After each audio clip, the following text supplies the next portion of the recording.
This right here is without question the biggest monitor that I've ever used. At 55 inches, the Gigabyte S55U is in the strange territory of being technically a monitor, but it's just as big as most people's living room TV, and at £1,100, it probably costs more than one too. So if you're interested, feel free to join me to work out exactly what the S55U is actually meant to be, and where on earth does this product actually make sense. Right off the bat, let's run down the spec sheet for this absolute monster. It's a 120Hz 4K 10-bit VA panel with quantum dot technology. It's got full array local dimming with 132 zones, support for HDR10 and Dolby Vision, as well as great color accuracy, covering 96.3% of the DCI-P3 color space and 140% sRGB2. With a typical brightness of 500 nits and 1500 nits peak, the HDR capability on this monitor is seriously impressive. With a response time of 2 to 5 milliseconds depending on the mode you're in, this display seriously packs in all of the buzzword features you might be looking for in your next gaming monitor. Oh, and to top it all off,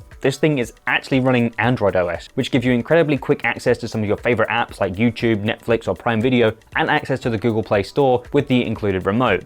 A little bit more on that thing later. You can also cast directly from your phone or tablet thanks to the included Chromecast features too, and as a result of Android OS, the S55U feels incredibly close to a TV the more you start to think about it. The only thing that seems to be missing is a TV tuner. I do appreciate the layout and inclusion of Android OS on this TV. It makes everything incredibly clear and easy to find, navigating menus, switching between apps and sources, even turning the display on and off is incredibly quick and responsive. I've used plenty of monitors where they will literally take upwards of 15 seconds just to turn on from a powered off state. It's refreshing to see how quickly the S55U actually turns on and is ready to go. That is from standby and not from completely powered off, because completely powered off takes quite a while because it has to load all that Android stuff again, like you'd get on like a regular TV. Let's talk about the exterior of the display for a bit. Other than the big bright display, what else are you actually getting? What quality of life features has Gigabyte included? Well, there's actually quite a few. At the front of the display, we have a pretty minimal two-piece stand that leaves plenty of room in the middle if you want to run your keyboard or mouse cables through the center, though I do wish the stand could be a little bit shallower so it could sit further back on your desk or surface. Below the Gigabyte logo, we have a microphone switch, so you can disable the Google Assistant features, though turning it off does give you these 4 LEDs permanently enabled, which is kind of frustrating. The bezels all around are pretty thin, like what you'd expect from a TV, monitor at this size, and the display is covered in an anti-glare semi-gloss material. It's nowhere near as matte as a traditional monitor, but it's not as glossy as a TV, so it's somewhere in the middle and gives it a good middle ground if I'm honest. Though reflections could be a pain in bright rooms. As far as overall thickness is concerned, it's a pretty chunky boy, measuring in at 98mm thick or 309mm if you include the stand, though Gigabyte have made good use of the thickness. They've included the power supply inside the monitor. How many times am I going to get that wrong? So it only requires a basic 2-pin cable and no chunky external power brick. My favorite feature though is without doubt the included cable management built along the whole width of the TV. It's not that deep, but it's more than adequate for about 3 cables depending on their thickness, and I was so happy when I realized what it actually was. On the underside of the display, underneath that Gigabyte logo, there is a button for switching sources, and it also doubles as a power button if held. Though the lack of any other navigation buttons is a bit of a downer because if you lose the remote, you're pretty much screwed. The included remote has plenty of useful features though. With quick access to multiple streaming services, Google Assistant and volume control, it's likely something you'll want to keep safe and nearby. The typical cheat crosshair has its own dedicated button on the remote, which is kind of funny. Another neat feature is the custom buttons on the remote, which you can customize to do a few different things like quick access to a particular HDMI source, or switch to screen sharing. But why you have the option to switch to an app like Netflix when it already has its own dedicated button is a little bit pointless, and it would have been good if these buttons could do more specific things like turning on Freesync or switching color spaces. I appreciate the quick access to the picture modes and sound modes on the remote itself, as I do find myself switching between modes depending on what I'm actually doing. When it comes to connectivity, the S55U has nearly all bases covered. It's got 2 HDMI 2.1 ports, one with eARC, but both support up to 48 gigabits per second. So 4K 120Hz 10-bit color with HDR over HDMI is no problem, as long as you've got the right kind of cable. There's also 2 more HDMI ports, but they're only HDMI 2.0, and a nice touch from Gigabyte is the fact that there is an included HDMI cable in the box, something you don't see with most TVs. But you do see with monitors, because this is a monitor. There's also one USB 3.2 Gen 1 upstream port and one downstream port. It would have been good if there was more than just one, as it seems a bit pointless. An optical audio port as well as a headphone jack. The S55U also has an Ethernet jack, so you can improve the speeds of the smart features of the monitor, but it does have Wi-Fi and Bluetooth built in for wireless connectivity as well.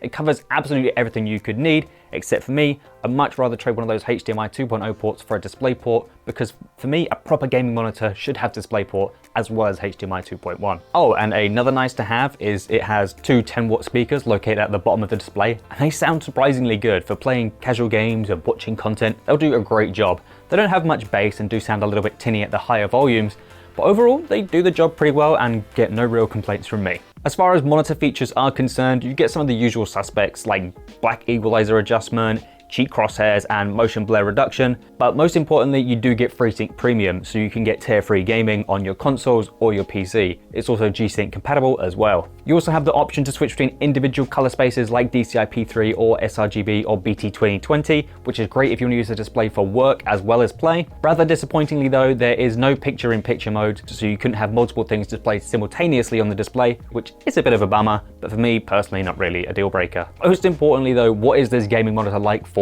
gaming? Well, it's simply incredible. I played several games including Assassin's Creed Valhalla, Halo Infinite, Spider-Man Remastered, and a few more, both on the PC and the PS5, and they both just looked and feel incredible. The quality of the image and the colors are just an absolute joy to experience. The HDR content looked great thanks to the quantum dot technology, allowing extremely bright and vivid colors. The blacks look seriously impressive too. It's nowhere near OLED or mini LED levels of black, but the 132 local dimming zones really work quite well to give good separation between the light and dark scenes. Though obviously it's not perfect, and you do get some clear and obviously glow and haloing around certain bright objects or UI elements that are located in a very dark zone. Moving the cursor around on a completely black screen wasn't too bad, but you can see the light follow behind the cursor, but I was expecting it to be a lot worse actually. If you're looking to buy this for playing FPS games on your desk with a mouse and keyboard, I was going to call you an idiot. But I tried it and I got 9-1 on my first game of Halo Infinite, which I wasn't really expecting to happen. I was expecting to just kind of jump in, play about 10-15 minutes, and then have a massive headache and feel a bit nauseated, but I just seemed to win and succeed. I didn't really know what was going on, especially when I haven't played it in so long either. Maybe it's just my natural talent coming through. If you want to play FPS games on this or fast-paced competitive games, you might be a bit disappointed, as checking out ghosting on Test UFO doesn't do Gigabyte any favors and is immediately obvious. Though if you're looking for a competitive gaming monitor, you're not thinking of something in their 55-inch sort of size, I would imagine. Then just who is this monitor for? I'm not entirely sure. Whilst I seriously love using this display for both content consumption and gaming, I probably wouldn't buy one. At this sort of price, it just makes sense to buy a TV. The LG C2 55-inch OLED TV has pretty much all the features you could want for a gaming display, other than a few little traditional monitor features that Gigabyte has included here, but it offers 4K 120, FreeSync, HDR,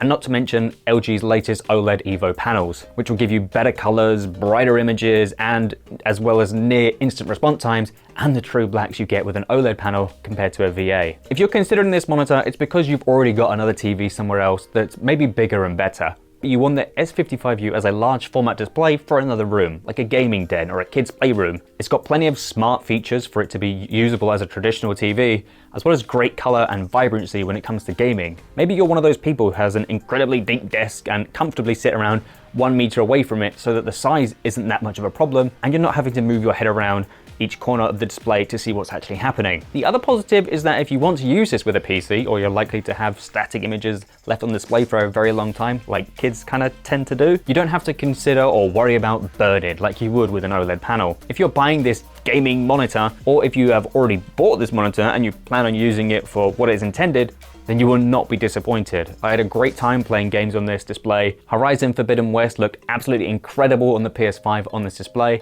and I'll be sad to see this thing go back to Gigabyte. Anyway guys, if you've enjoyed this video, feel free to click that like button down below. It's been a while since my last video, but I'm now in a situation where I can comfortably allow more time for this, and I'm super happy about it. So make sure you get subscribed for more content like this coming soon. I'll catch you in the next one, guys. Cheers.